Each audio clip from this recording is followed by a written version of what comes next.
Hello and welcome to a tropical update from Cayman Hurricane Center. We are presently watching a tropical wave out in the eastern Atlantic, just southwest of the Cabo Verde Islands.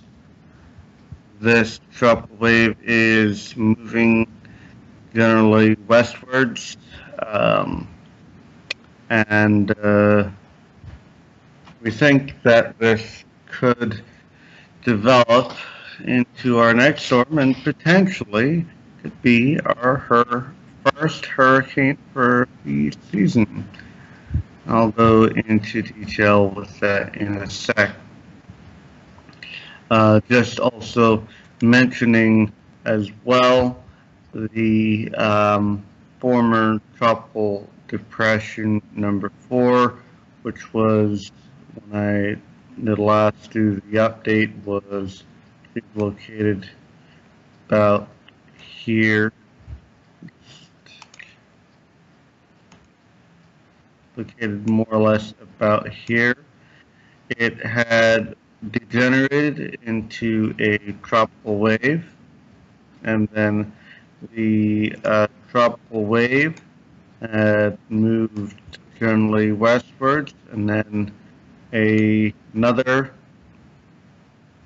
new low-level circulation started picking up on it again, and kind of moved up like so. And then big area of thunderstorm complex started developing across it as the upper level low, located right across here, was causing the level winds to kind of come across and blow over the system, thus causing the defluent air aloft on top. Anyway, with that system, the remnants of it will be making its way towards the Bahamas, eventually maybe probably South Florida landfall, maybe end up in the Gulf. Luckily for you guys in the Bahamas and Florida, don't really see this redeveloping. If anything, just a 25 to 30 knot tropical wave. The tropical wave axis at this point kind of extends out to the Caribbean as such. And this is expected to continue generally westwards to west-northwestwards over time. Anyway, getting back to the system at hand, this one here, at present, the National Hurricane Center gives it a 20% chance over the next 5 days. I expect the percentages to rise as this thing moves further to the west. And you think that, yeah, this will definitely develop as such. So this is how it looks on the surface at present. So, as mentioned, we have our former TD2 located right here. You can see a large tropical wave now, kind of a lobe that pops out in the pressure field along here. And this will continue to make its way towards the west-northwest, eventually ending up somewhere in this region later this upcoming week. And of course, this is our area of interest at present, this tropical wave that came off of Africa yesterday. It's located right here. Anyway, so as you can see, big giant high pressure along here, and you can see the big giant wind flow, westerly wind flow and obviously this will push the system up towards the west. So it's a pretty much a clear general path on where this thing would probably go over the next few days. So don't really expect too much deviation with that track over the coming days. So this is how the area of interest actually looks like at present. And just to give you the perspectives on where things are on this imagery here. Here is Africa, here. The Cape Verde Islands here. And as you can see, this is our area of interest that came off Africa yesterday, and as you see, it's currently here, moving in a general westerly track. Also to take note of is a couple flare-ups. Looks like another tropical wave located around here, and maybe another tropical wave coming off around there. So this active wave train pattern, it's unusual. Usually this kind of stuff you don't usually see till late, at earliest maybe till late July going into August, and it's very worrying of what this could possibly be for the August-September period for the rest of the season. Anyway, so with this area, lots of moisture for this area, extends all the way out, and so very little to speak of with the Saharan dust affecting this system. I don't think that the dust would be as much of an issue as it was for TD4. And this is one of the reasons why that it's concerning, because we could be seeing this as being potentially the strongest system we've had for the season for the Atlantic. And then going into talking about where generally forecasted to go, here's a look at basically the ensemble tracks for the GFS model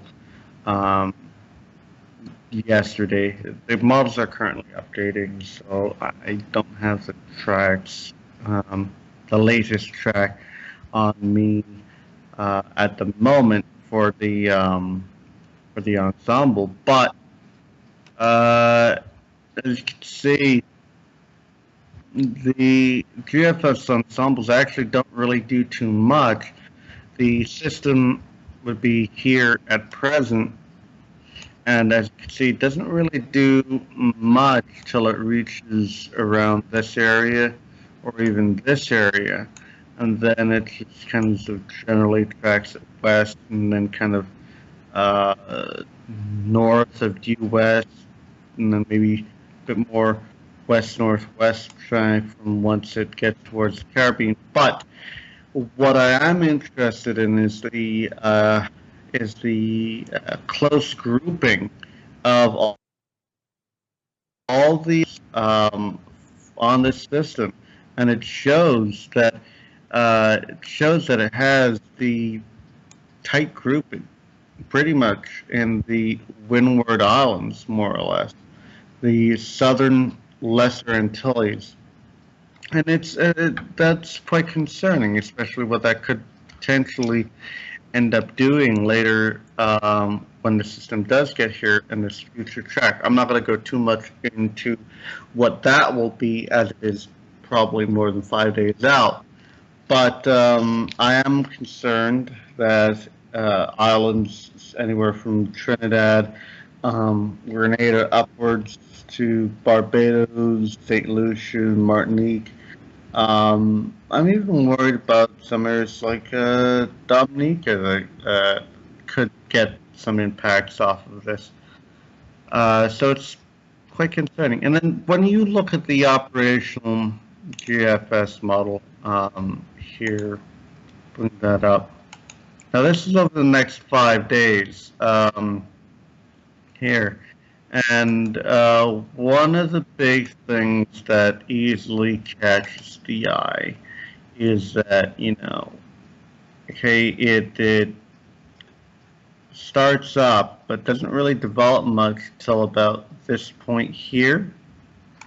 And then beyond that, it really starts to ramp up as it moves towards the islands here.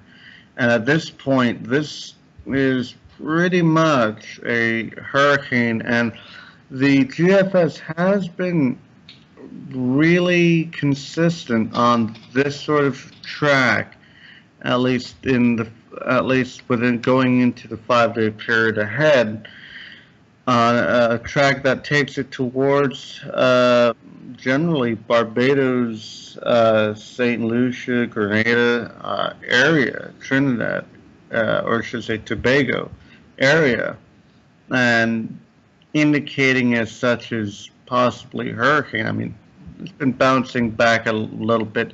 3 runs hurricane, 2 runs tropical storm, 3 runs hurricane, so on. It's been bouncing a little bit over the last several days, but generally there's been some consensus with it, and it's a bit concerning. The other thing too is that I think it was Friday or Thursday, the European was also on board with developing a very similar situation across here within that similar time period of this time next week, or let's say early weekend. So with that, we're kind of jumping on board with it, but the euro has backed off a little bit since then. Could jump back on board. The Canadian had shown similar sort of thing, weaker system a little further to the north, doesn't really do too much with it. I also spotted, I think it was early this morning or early yesterday morning, should I say, the JMA also picked it up as well and did a track similar to that. And I know that this time 24 hours ago, the UK Met had also picked it up. And with the UK Met, generally speaking, the top 3 best performing models, more or less, GFS, the European, and the UK Met. And because overall, over the past couple of days or so, putting everything together, they all 3 at a point had indicated this. Maybe it's something that we would need to be concerned about. And, I'm concerned about it because, I mean, this isn't like it's several, a week or 2 down the line. We're talking day 5, hurricane potentially in the southeastern Caribbean islands. So it's something that will need to be monitored very closely. I'll be giving the updates, planning on doing twice daily updates for this particular system, as it could be potential dangerous one for parts of the Caribbean. So yeah, keep an eye out on it. I'll try to keep you updated on the situation as time goes forward. As it is, this is the first update back. I do want to apologize again for not having much updates out over the past weekend. There was some stuff going on, some technical issues, and then also yesterday I was a little ill, wasn't able to be around, but I am a lot better than where I was, and I'll be getting better going forward, and of course many good stuff to come in the near future. Anyway, enough of me rambling on. This is Adam McDoom for Cayman Hurricane Center Tropical Update. And I'll see you again later on today.